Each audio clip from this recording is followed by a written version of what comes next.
Stablecoins are pretty much the backbone of the crypto world today. But have you ever wondered what the original idea was? Well, we're going all the way back to the 2014 white paper that kicked this whole thing off. We're going to uncover the simple, powerful, and pretty controversial vision behind Tether. So the entire concept really starts with one fundamental question. Think about it. Back in 2014, Bitcoin was supposed to be this huge revolution, right? Low fees, no borders, no banks. So why wasn't anyone actually, buying a coffee with it? The authors of this paper thought they had the answer. Okay, so to really get their solution, here's how we're going to break down their original blueprint. First, we'll look at the big problem they were trying to solve. Then, their pretty radical idea of putting regular money on the blockchain. After that, how the whole thing was supposed to work, the super crucial question of proving the money was actually there, and finally, who they thought would even use this thing. All right, first up, what was the massive hurdle stopping crypto from going mainstream? Turns out it wasn't security or how complex it was. It was something way, way more basic.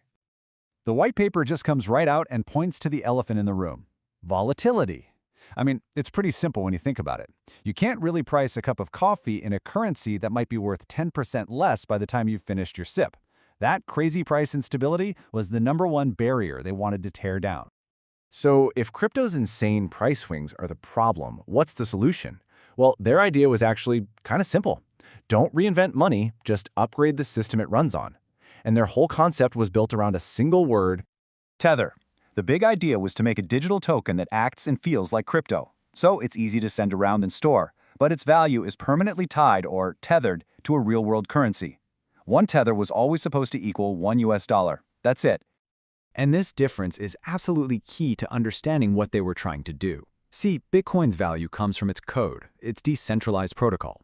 Its goal was to be a brand new kind of money. Tether, totally different. Its value was supposed to come from actual real dollars sitting in a bank. Its only goal was to be a stable, digital stand-in for the money we already use.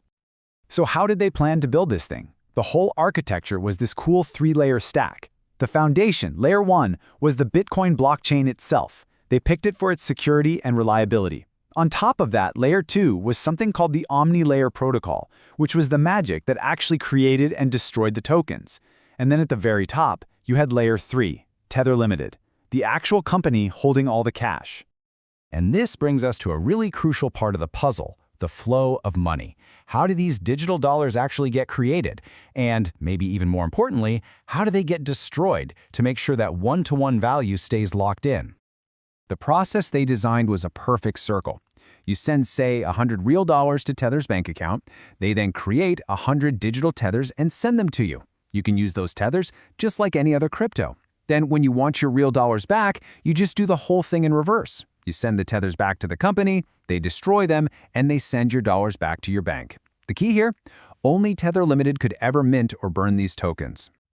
Okay, so obviously, this entire system is built on one very important thing: trust. You have to trust that for every single digital dollar out there, there's a real dollar sitting safely in a bank account somewhere. So how did they plan to prove it? They basically boiled that entire concept of trust down to a single, simple formula that anyone could check: the solvency equation. This was meant to be the mathematical heart of their whole proof of reserves idea. And there it is. This simple little equation captures their entire goal. The total number of tethers in circulation should always equal the total number of dollars in their bank. That's it. That's the whole promise. So let's break that down real quick. The TUSD side, that's the total tether in circulation. That part's actually easy to check, right? Because tethers live on a public blockchain, so literally anyone can go and count them up. The DUSD side, the dollars in the bank, now that's the tricky part. It completely relies on Tether Limited to be honest about its bank balance and to have professional auditors confirm it. So you're probably thinking, okay, this sounds pretty good, but it all comes down to trusting this one company. And you know what? You'd be 100% right. But what's really fascinating is that the authors of the white paper knew this, and they didn't shy away from it. They talked about it right up front.